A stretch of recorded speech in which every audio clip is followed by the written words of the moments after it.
Hello everyone, देखिए अब हम एक्सप्रेशन करेंगे लेटरल डिस्प्लेसमेंट और लेटरल शिफ्ट के लिए। हमने जो लास्ट वीडियो में टॉपिक किया है वही अभी कंटिन्यू है। ठीक है, वहाँ पे हमने I इक्वल्स टू ई तक प्रूव किया है। अब हम लेटरल डिस्प्लेसमेंट के लिए डिराइव करेंगे। सबसे पहले हमें लेटरल डिस्प्लेसमेंट पता होनी चाहिए क्या होती है। तो सबसे पहले हम क्या करेंगे, जो हमारी इंसिडेंट रे थी OP, हमने क्या किया, इसको प्रोड्यूस करवा दिया आगे। ये जो डैश डैश डिनोट कर रहा है मीन्स यही हमारी जो OP है इंसिडेंट रे, इसको हमने आगे तक प्रोड्यूस करवा दिया। ठीक है, और ये जो हमारी रे आई थी QR एमर्जेंट रे, हम ये कैसे आई थी, ये जो इंसिडेंट रे थी आफ्टर रिफ्रैक्शन क्या हुई थी, एमर्ज आउट हुई स्लैब से। ठीक है, तो ये क्या है हमारी एमर्जेंट रे और ये ऊपर वाली क्या है हमारी इंसिडेंट रे। तो ये दोनों क्या है, एक दूसरे के पैरेलल हैं। ठीक है, अब इनके हम क्या करेंगे, यहाँ Q पॉइंट से एक परपेंडिकुलर ड्रॉ करेंगे इंसिडेंट रे के ऊपर। ये QS क्या है, परपेंडिकुलर ड्रॉ किया हमने। तो इसी परपेंडिकुलर डिस्टेंस को, the perpendicular distance between the direction of incident ray, ये आपकी इंसिडेंट रे है, एंड द एमर्जेंट रे, ये एमर्जेंट रे है, इसे बोलते हैं लेटरल शिफ्ट और लेटरल डिस्प्लेसमेंट। ठीक है, perpendicular distance between incident ray and emergent रे इज कॉल्ड लेटरल डिस्प्लेसमेंट और लेटरल शिफ्ट। ठीक है, अब हम करेंगे इसके लिए फॉर्मूले के लिए एक्सप्रेशन करेंगे। तो देखो सबसे पहले हमने क्या किया, Q पॉइंट से एक परपेंडिकुलर ड्रॉ किया है OP के ऊपर, यही लिखा हुआ है draw QS perpendicular OP produce, उसे हम OP प्रोड्यूस बोल रहे हैं क्योंकि हमने उसे आगे प्रोड्यूस करवाया है। ठीक है, ये QS को हम D से डिनोट कर रहे हैं, यही हमारी क्या है लेटरल डिस्प्लेसमेंट और लेटरल शिफ्ट। ठीक है, अब इसी D की वैल्यू हमें फाइंड करनी है। ठीक है, तो सबसे पहले हम क्या करेंगे, एक ट्रायंगल लेंगे QPS। ठीक है, अब ये I माइनस R एंगल लिखा है, ये कैसे आया, सबसे पहले हमारे पास देखो ये एंगल क्या है I। ठीक है, इंसिडेंट रे नॉर्मल के साथ I एंगल बना रही थी, तो ये पूरा का पूरा एंगल क्या हो जाएगा हमारा वर्टिकल अपोजिट एंगल। ठीक है, और इधर ये क्या है R, तो इस I में से R माइनस करोगे तो क्या आ जाएगा I माइनस R। ठीक है, अब हमारा ये एंगल है, एंगल हम ट्रायंगल कौन सी ले रहे हैं QPS, इसमें एंगल क्या है I माइनस R। एंगल के सामने क्या होता है परपेंडिकुलर, ये क्या होता है बेस, ये क्या होता है हाइपोटेन्यूस। ठीक है, मुझे यहाँ से निकालना है साइन I माइनस R। तो साइन कैसे निकालते हैं, साइन कैसे बनता है, perpendicular upon hypotenuse means QS upon में QP या PQ बोल लो। ठीक है, तो देखो यहाँ पे sine I minus R equal to QS by में PQ।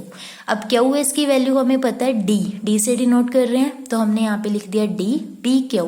अब ये PQ हमें नहीं पता इसकी वैल्यू, तो हमने इसको ऐसे ही लिख दिया। ठीक है, अब sine I minus R equal to D by PQ, यहाँ से हम D निकाल लेते हैं।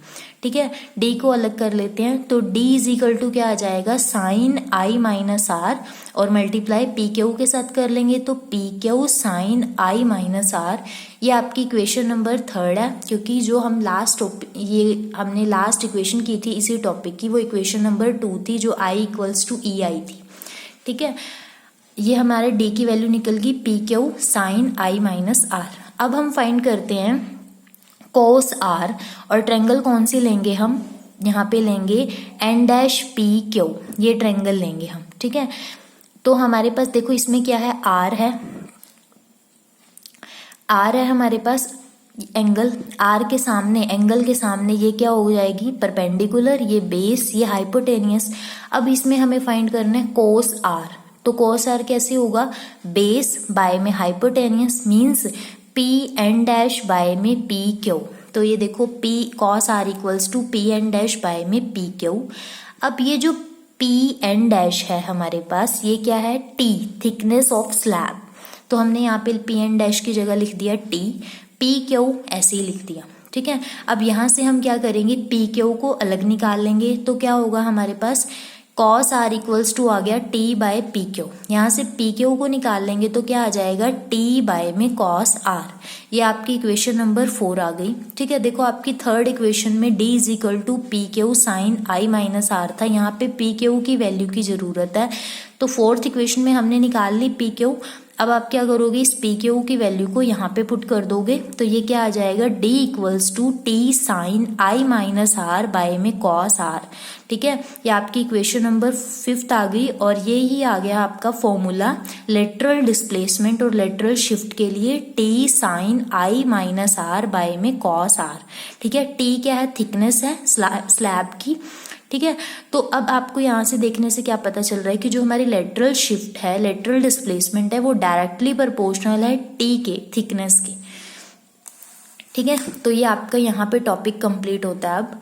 ठीक है, अब एक चीज और, लेटरल डिस्प्लेसमेंट मैक्सिमम कब होगी, मैक्सिमम कब होगी जब साइन आई माइनस आर हमें क्या 1 वैल्यू देगा, ये पूरा का पूरा साइन आई माइनस आर हमें 1 वैल्यू देगा।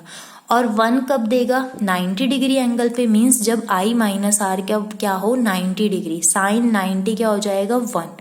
ठीक है, अब यहाँ से आई माइनस आर क्या आ गया, 90 डिग्री होना चाहिए। और अगर हम आर को 0 कर दे तो आई क्या हो जाएगा 0, इंसिडेंस एंगल 90 डिग्री। ठीक है, तो ये आपका टॉपिक कंप्लीट है।